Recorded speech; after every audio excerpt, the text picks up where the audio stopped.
Nasa ika-4 na linggo na tayo ng Adbyento, panahon para buksan ang ating mga puso sa Panginoon. Patapos na ang ating paghahanda, waring nasa tarangkahan na ang Panginoon. Oras na para buksan natin ang ating mga puso upang patuloyin siya gaya ng nararapat. Ito ang kahulugan ng lahat. Dapat nating lubos na hangaring tumupad sa kalooban ng Ama, gaya ng ipinahayag ng kanyang anak, mismo nang siya'y isugo sa mundong ito. Ibig sabihin nito'y tanggapin ang Panginoon ng buoring pananabik, kababaang loob at pasasalamat na gaya ng ipinakita ni Elizabeth nang salubungin siya. Bagamat nasa sinapupunan pa siya ng kanyang inang si Mariang kabanal-banalan. Ang araw ng ating kaligtasan ay malapit nang sumikat. Buksan natin ang mga pintuan at bintana ng ating mga puso upang mapuspos tayo ng kaninningan ng kanyang biyaya at kasaganaan ng kanyang kapayapaan.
Sumainyo ang Panginoon. At sumainyo rin. This Holy Mass we offer for your intentions, and we are happy to gather here this Sunday, the fourth Sunday of Advent, and of course, there are Filipinos, but there are also who are the locals, and we are very much happy to have you together with us in this celebration. And we are now on the fourth Sunday of Advent, and so we rejoice once more, for the Lord is near. So we offer this Mass for your intentions.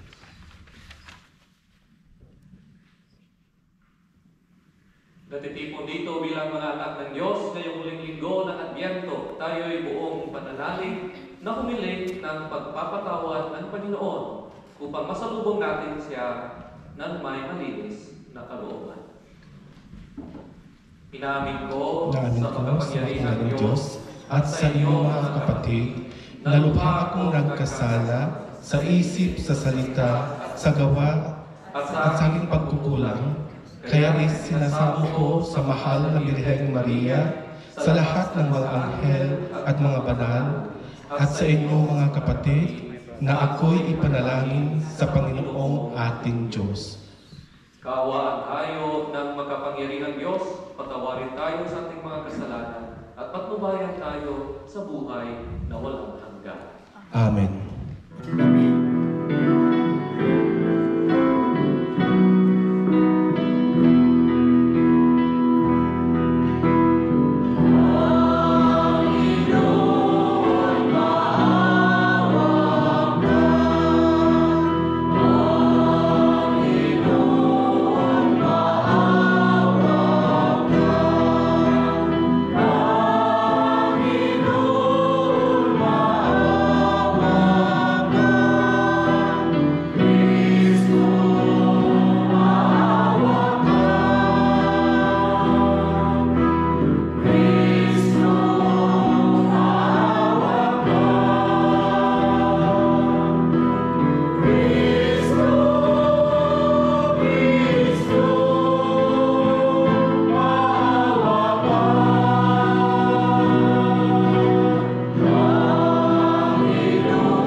Ama naming makapangyarihan, kasingan mo kami ng iyong pagmamahal upang kaming nakabatid sa pagbabalita ng anghel tungkol sa pagkakatawang tao ng anak mo ay makapakinabang sa kanyang pagpapasakit at pagkamatay sa krus, sa pagsapit namin sa pagkabuhay niya sa langit, sa pamamagitan niya kasama ng Espiritu Santo, magpasawalang hanggan. Amen.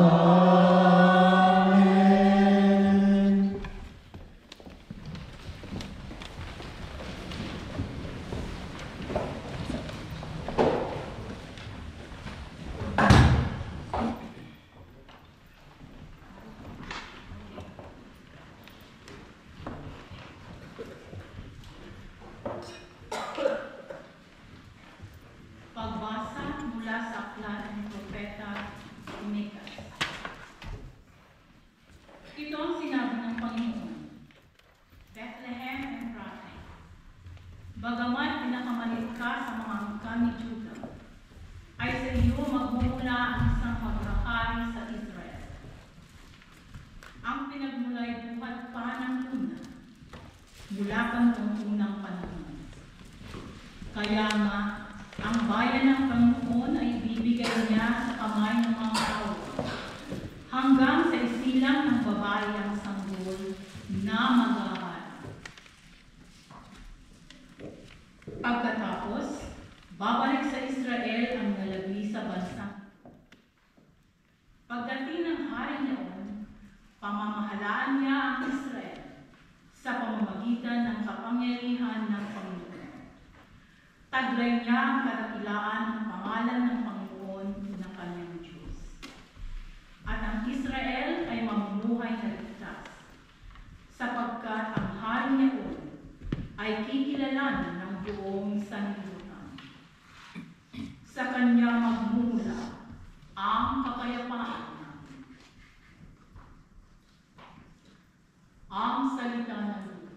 Salamat sa Diyos.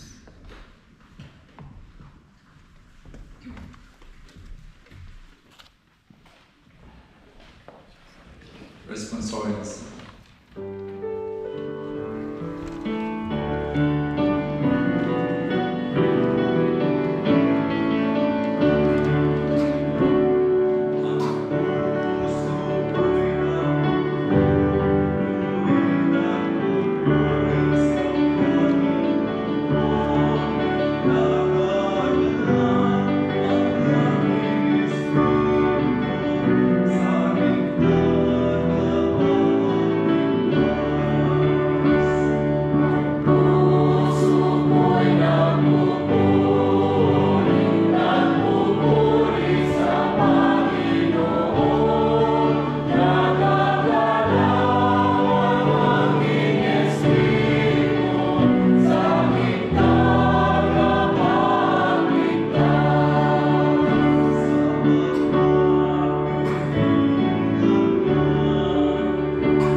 Pangalawang pagbasa.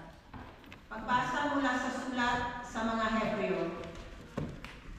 Noong si Kristo'y manaong sa sanlibutan, sinabi niya sa Diyos, ang mga hain at handog na mga hayop ay hindi mo ibig, kaya inihanda mo ang aking katawan upang maging hain. Hindi mo kinalugdan ang mga handog na susunugin at ang mga handog dahil sa kasalanan. Kaya't aking sinasabi, narito ako, O Diyos, upang tukdin ang iyong kalooban, ayon sa nasusulat sa kasulatan tungkol sa akin. Sinabi mo na niya, hindi mo inibig o kinalugdan ang mga hain at handog na mga hayop, mga handog na susunugin at mga handog dahil sa kasalanan. Bagamat ito'y inihahandog ayon sa kautusan. Sa kanya sinabi, narito ako upang tukdin ang iyong kalooban. Inalis ng Diyos ang unang handog at pinalitan ng handog ni Kristo. At dahil sa kanyang pagsunod sa kalooban ng Diyos, nilinis tayo ni Jesucristo sa ating mga kasalanan sa pamamagitan ng minsang paghahandog ng kanyang sarili, at iyo'y sapat na. Ang salita ng Diyos. Salamat sa Diyos. Alleluia.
Maganap nawa ng lubos ang salita mong kaloob.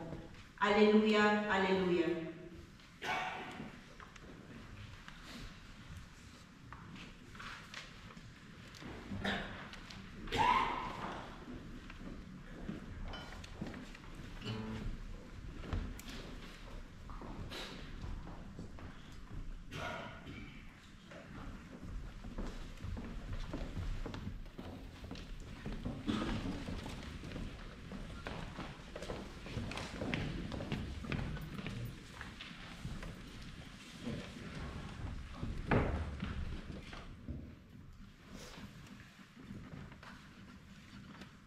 The Lord be with you. And with your spirit. A reading from the Holy Gospel according to Luke.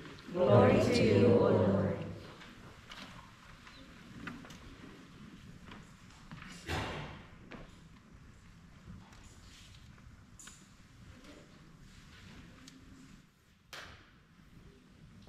In those days, Mary arose and went with haste into the hill country to a town in Judah.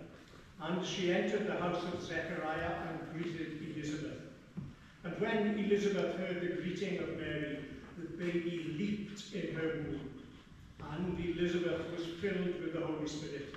And she exclaimed with a loud cry, "Blessed are you among women, and blessed is the fruit of your womb. And why is this granted to me, that the mother of my Lord should come to me? For behold, when the sound of your greeting came to my ears, the baby in my womb leaped for joy. And blessed is she who believed that there would be a fulfillment of what was spoken to her from the Lord." The Gospel of the Lord. Praise to our Lord Jesus Christ.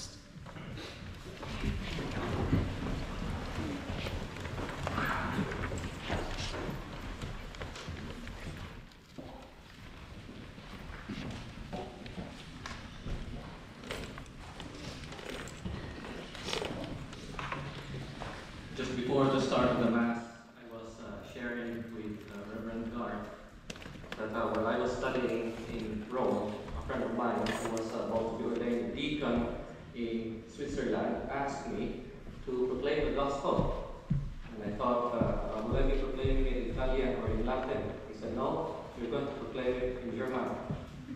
I don't know any German. You have 1 week to learn. Maybe the next time we celebrate Mass in Tagalog, no, Reverend Garth will be proclaiming the gospel also in Tagalog. And thank you so much for this lovely celebration. And of course, we're very happy to gather here this evening. It's a wonderful occasion for us, really, especially on this fourth Sunday of Advent, to prepare ourselves even better and perhaps ask the questions that we need to ask at this point, as we are just a few days away before Christmas. And the first question would simply be, how has your Advent been so far?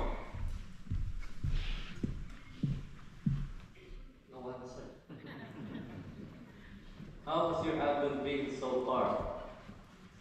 Now, this is a question that we need to ask because we know that Advent is a season of preparation. It is a time for preparation. But when we talk about preparation, how have we prepared, therefore, for this celebration? Now, perhaps many of us have already set the menu for the 24th.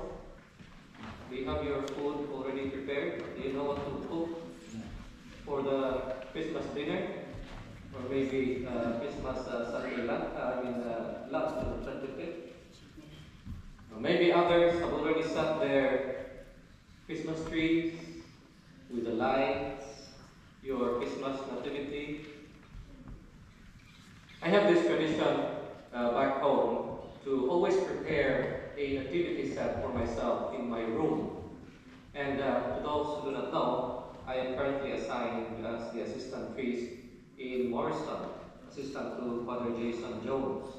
And Father Jason is a very good, creative man. I mean, he's a very lovely priest, wonderful priest, and he's very quick with putting the decorations up. And so the house actually, those who will be over there tomorrow, you know, the church is already set up, all prepared for Christmas. All we needed really is the light and of course our Lord, because He is the light. And so, getting caught up in all these preparations, I thought to myself, I need to do something for my room.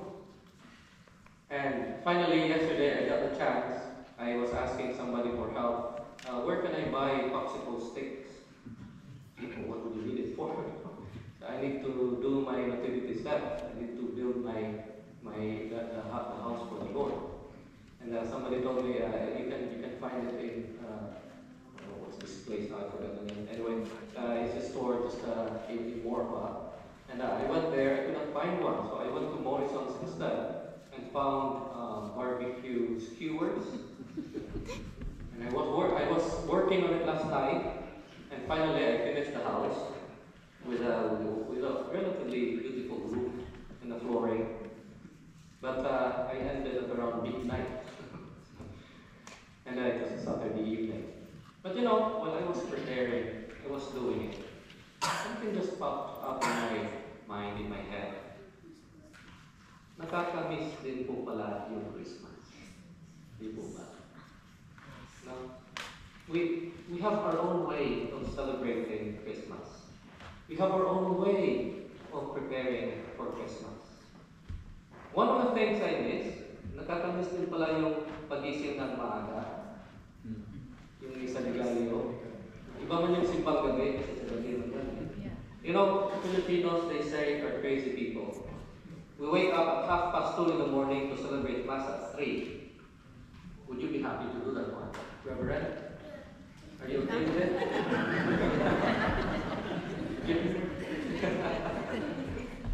A lot of people will say, why do you have to wake up that early? No, it's too soon. Yes, we wake up as early as 2:30. The earliest will be around 3 in the morning to celebrate the Mass.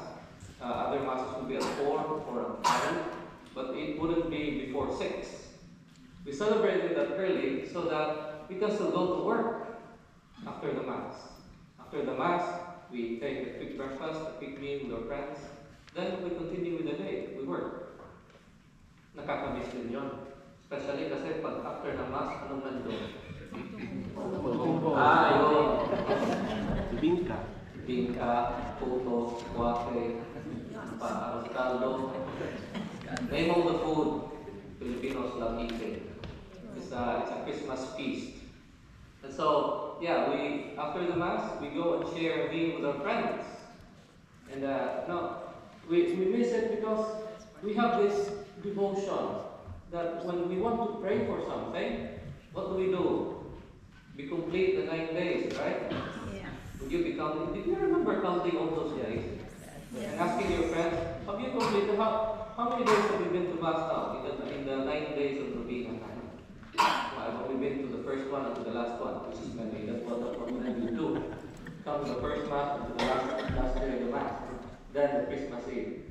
But to those who have something in particular intention, we really make it a point to come every day. Even if there's typhoon in the Philippines, people will still go to Mass. The priest will still continue celebrating the Mass, offering the Mass for the people who might come. And that is actually a very lovely thing to do because it keeps our faith alive, for one, but at the same time, it is because we believe in the grace of God. We believe in the celebration that we are having. We believe in God's mercy and love. If we don't believe, there's no point. There's no point, really. There's nothing to celebrate if we don't believe. We miss the songs. You'll be hearing a lot of songs, Christmas songs, after this Mass. And, there's this something that would remind you of the past. Christmas is a very special moment for all of us because it goes beyond, it transcends age, it transcends religion, it transcends culture, it transcends all these many categories that people would have because Christmas is Christmas and we celebrate the birth of our Messiah. And the Lord is not a savior of the few. The Lord is the savior of the human race. Because He also is not just true God, but at the same time, true man. He decided to be born like us in everything except sin. And so while I was reminded of these, of the things that I missed, I also realized that we only miss the things that are good. Try to examine in your life all the bad things. Do you miss them? All the bad memories, do you miss them? You remember them, but you don't miss them. But the good things, yes, we miss everything that is good. When we miss something, it means we have an idea of what it is. We have an experience already of what it is. And that is why history is important. We have to keep that history. We have to remember the past. Because it is in the remembrance of the past that we make sense of the celebration that we have at present.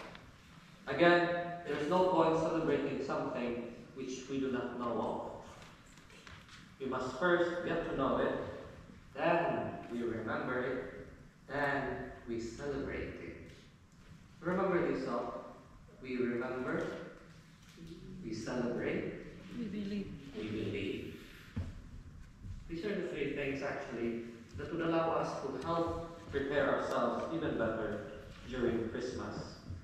We remember, and that is why in today's Gospel we are reminded of this very lovely encounter between Elizabeth and Mary. Elizabeth already tried with age, with all the wrinkles, with all the gray hair and everything. She's been tried with age. But at the same time, Elizabeth there portrays our history. Elizabeth portrays the old covenant. She portrays the promise of God of redemption. And here comes the young mother, Mary. She came and greeted her Elizabeth, her cousin Elizabeth. She portrays the young person full of life, the young person that exudes life, because she is also the new covenant, the fulfillment of the promises of God from the Old Testament's promises. And so here we remember this encounter of the old and the new. And that is why Christmas is not just for the young, Christmas is also for the, as we say in Filipino, it's not just for the young ones, but also for the ones young. Christmas is for everybody. For Elizabeth and for Mary. Because Jesus is there. The Word that has been promised in the Old Testament and the Word incarnate in Mary. in our dearest mother. But how do we celebrate Christmas properly? We have to remember that there is, in that encounter between God and man, there is a requirement, and that is faith. You know, we do a lot of things in preparation for Christmas, but sometimes we forget that there is something more to it. One very lovely reality that we must always consider is this: God, infinite, creator of all things, of heaven and earth, of everything that exists, was born a little boy. A little boy. He could have done it differently, but no, he decided to be born through the mother. Where was he lying? In the manger. You might have noticed that the manger, you don't put that on the pedestal. The manger is down there because it's for animals to feed on. Mangiare, to eat. So that's where the food of the animal is kept for them to eat. It's down there. For us to be able to truly celebrate Christmas, we have to remember that for us to adore our Lord, we have to first come and kneel down. We cannot adore the Lord in the manger standing up. We have to kneel down in prayer. Father, I'm old, I can't kneel anymore. And it's not just the knees that kneel, the heart also must kneel. And so we put our hearts down and welcome the Lord. Take the Lord from the manger and bring the Lord into our hearts, into our lives. That is why one very beautiful gift of God this Christmas is the gift of peace. You know, ito po yung kung minsan nakakalimutan po natin eh. Gusto lang natin mag-celebrate. Gusto lang natin yung basta masaya lang tayo, okay na yun. Pero if we go back to our hearts, we have peace in our hearts. Sometimes, what keeps us from celebrating our faith is that we lack that peace in our hearts. Who is that peace? The first reading tells us, the King of Israel, the Lord, Jesus that is born. He is the source of our peace. He is our peace. And that is why, if we don't have Jesus in our lives, in our hearts, no matter how many Christmases we'll be celebrating, it wouldn't be as happy as it should be. Why? Because we are not yet ready to celebrate Him. Bring therefore our Lord into our hearts. Let His peace reign in our lives. And that peace cannot but be translated in the life that we live. That peace cannot but be translated into acts of charity, acts of mercy, acts of love. And that is why Christmas is also a season of giving. God, who gave Himself for us, now that we have received Him, must also give Him to others. But first we must receive Him. Then we give our Lord. We give peace to our friends, to our families, to our community. If there is peace, then there will always be unity. It doesn't matter where you come from.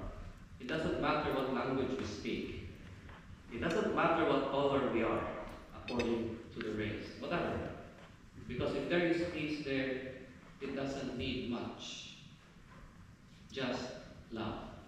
Just that act of loving. Doing what is good for others. My dearest friends, let us hope and let us pray that we also may learn from our dearest saints of today, Elizabeth, and of course our dearest Mother Mary. May, like Elizabeth, we may open our hearts and welcome our Lord. And like Mary, may we also prepare ourselves as soon as we receive our Lord, run in haste to help the people in need. There are those who may be suffering right now. There are those who are sick, those who suffer from war. We might not be able to go and visit them physically, but remember them in our prayers. And that is one way to visit the people that truly need also our Lord. Pray for them, and offer this Mass also for them. May the peace of our Lord Jesus Christ, the one that we received at Christmas, be in our hearts, in our family, in our home.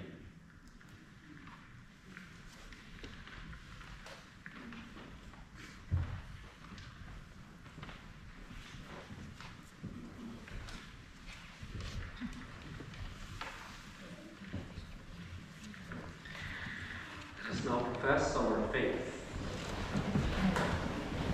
I believe in one God, Father Almighty, maker of heaven and earth, of all things visible and invisible. I believe in one Lord Jesus Christ, the only begotten Son of God, born of the Father before all ages, God from God, light from light, true God from true God, begotten and nothing, consubstantial with power. Through him all things were made. For us men and for our salvation, he came down from heaven, and by the Holy Spirit was incarnate of the Virgin Mary, and became man. For our sake he was crucified under Pontius Pilate. He suffered death and was buried, and rose again on the third day, in accordance with the Scriptures. He ascended to heaven, and is seated at the right hand of the Father. He will come again in glory to judge the living and the dead, and his kingdom will have no end.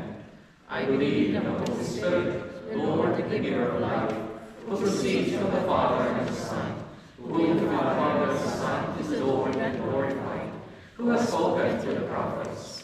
I believe in one holy Catholic Apostolic Church.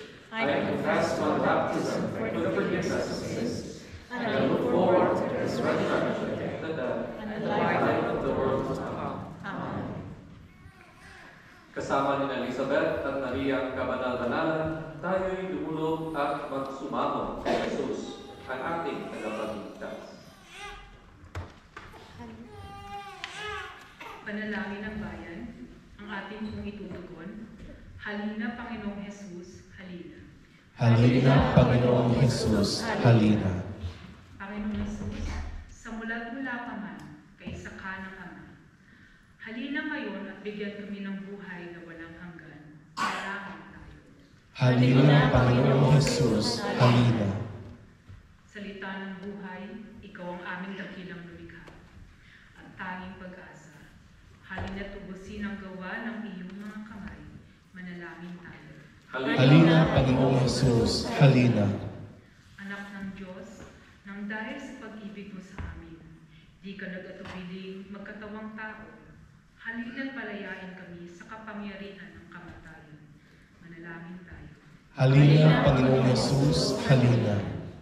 Karangalan ng Ama, ikaw ang bukal ng aming pag-asa sa mundong binabalot ng kadiliman, ng sakit at kasalanan. Halina't balutin kami ng iyong liwanag. Manalangin tayo. Halina, Panginoong Jesus, halina. Anak ng kalinis-linisang ina, halina't bahagian kami ng iyong walang hanggang kalwalhatian. Manalangin tayo. Halina, Panginoong Jesus, halina. Para sa ating pagsalubong sa taon ng Jubileo, palakasin nawa nito ang ating pananampalataya at matulungan tayong makilala ang Panginoong muling nabuhay sa ating pang-araw-araw na buhay. Manalangin tayo. Halina, Panginoong Jesus, halina. Panginoong Jesus, itulot mong maging bukas ang aming kalooban at papuspos nawa kami ng pananabik ng gaya ng kay Mariang kabanal-banalan sa paghahanda para sa iyong pagsilang. Ikaw na nabubuhay, naghaharing kasama ng Ama at ng Espiritu Santo, magpakailanman. Amen.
Tanggapin nawa ng Panginoon itong paghahain sa iyong mga kamay sa kapurihan niya at karangalan, sa ating kapakinabangan at sa buong sambayanan niyang banal.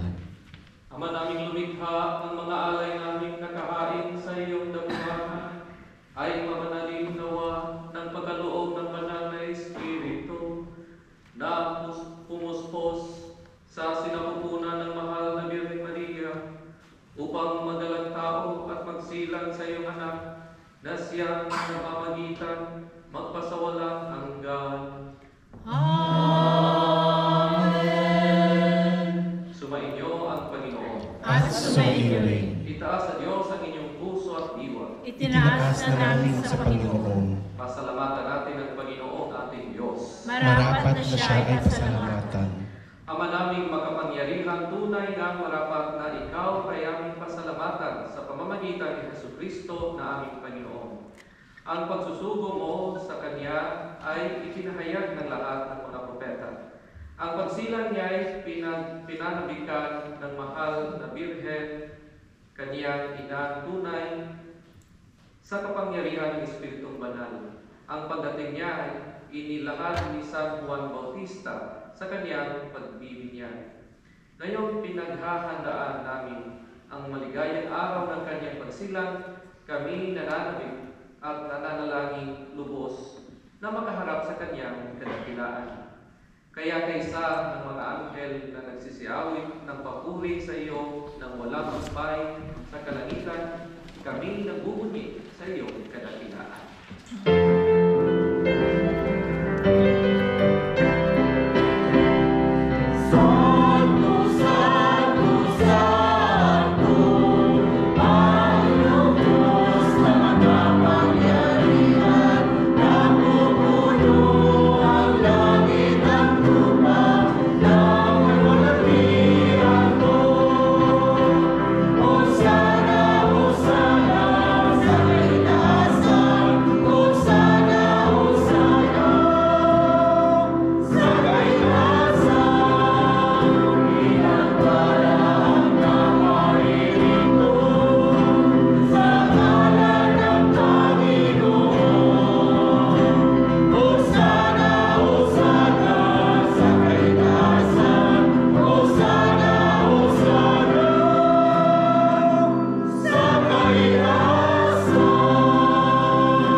You are indeed holy, O Lord, the fount of all holiness. Make holy therefore these gifts, we pray, by sending down your Spirit upon them like the dewfall, so that they may become for us the body and blood of our Lord Jesus Christ. At the time he was betrayed and entered willingly to his passion, he took bread, and giving thanks, broke it, and gave it to his disciples, saying, "Take this, all of you, and eat of it.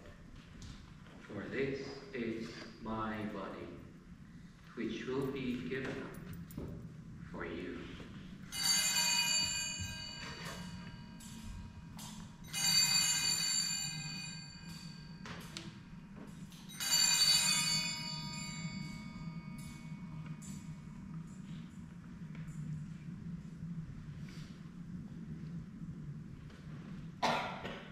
In a similar way, when supper was ended, he took the chalice, and once more giving thanks, he gave it to his disciples, saying, "Take this, all of you, and drink from it.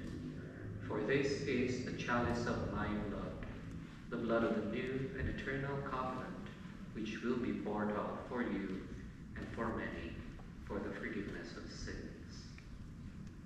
Do this in memory of me."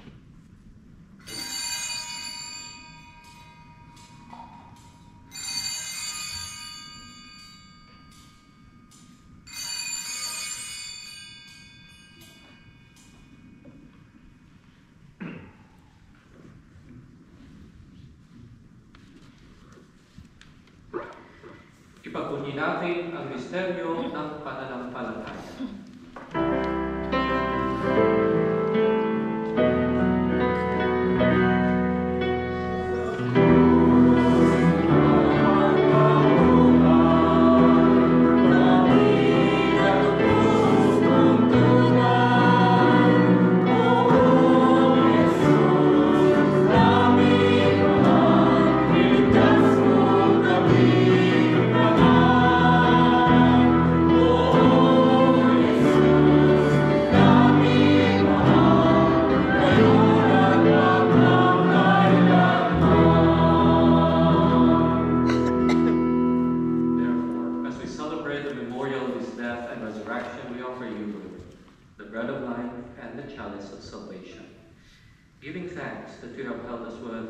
to be in your presence and minister to you.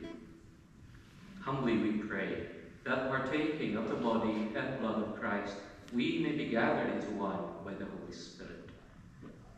Remember, Lord, your church spread throughout the world, and bring them to the fullness of charity, together with Francis, Pope, and Mark, our Bishop, and all the clergy. Remember also our brothers and sisters who have fallen asleep in the hope of the resurrection, and all who have died in your mercy. Welcome them into the light of your face.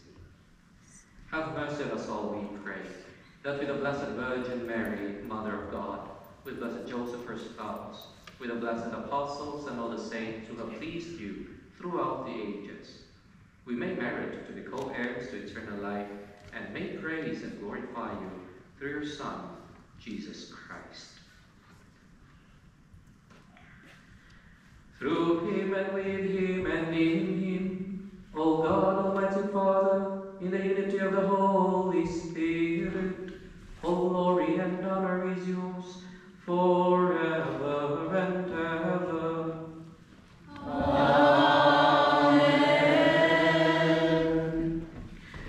Sa talubilin ng mga nakakagaling na utos at turo ni Jesus na Panginoon natin at Diyos, ipahayag natin ng lakas at loob.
Jesus Christ.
Ama naming mapagmahal, amin ang pinagsaluhan ang higing na nagbibigay buhay habang pagpapalapit ang dakilang kapistahan ng Pasko. Lalo nawa kaming makinabang ng may pananabik sa paging mamarapat, sa pagdiriwang, sa pagsilang ng anak mo, na siyang namamagitan, magpasawalang hanggan. Let us now offer our song of joy and thanksgiving for our Blessed Mothers, saying yes to the divine will of God, and we learn also from her to say yes to God's will for our lives and for our world.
The first Mass in Tagalog was also here in the UK, just a few months ago in the month of September.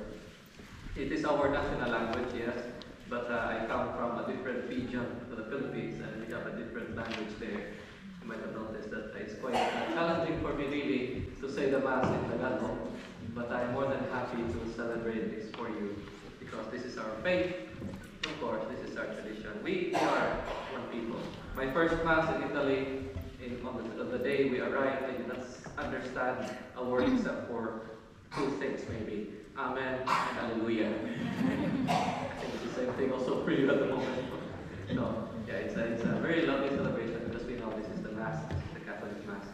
So no matter in what language we celebrate it, This is the celebration of the Lord's sacrifice for our salvation. And so we thank everybody for coming here. We thank for the lovely choir that we have also for providing lovely music for our celebration.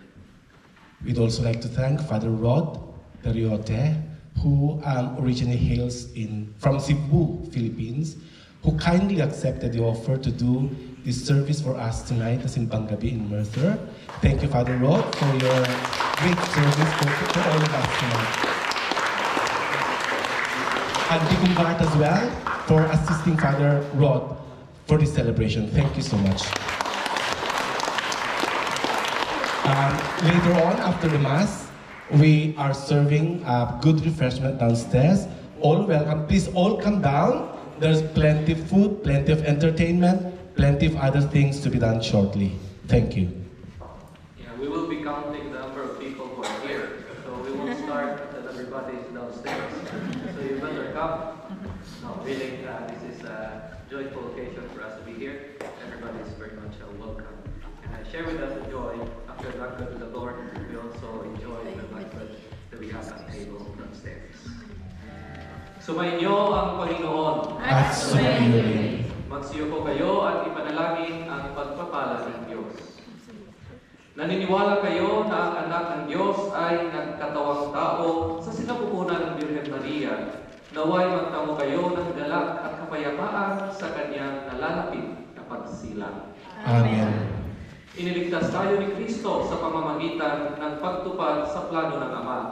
Kayo naway maging masunuring mga anak tulad niya. Amen. Isinilang si Kristo upang dulutan ng biyaya at kapayapaan ang sangkatauhan. Puspusin niya nawa kayo ng kaloob na walang hanggang buhay. Amen. Pagpalain nawa kayo ng makapangyarihang Diyos, Ama, Anak, at Espiritu Santo. Amen. Umayo kayo sa kapayapaan upang salubungin magiliw ang Panginoon. Salamat sa Diyos.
Hello?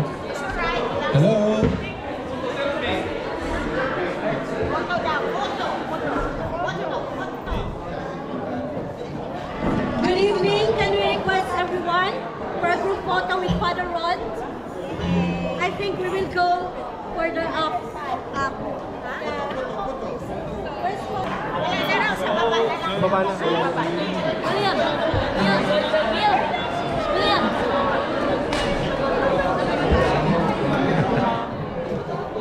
One more.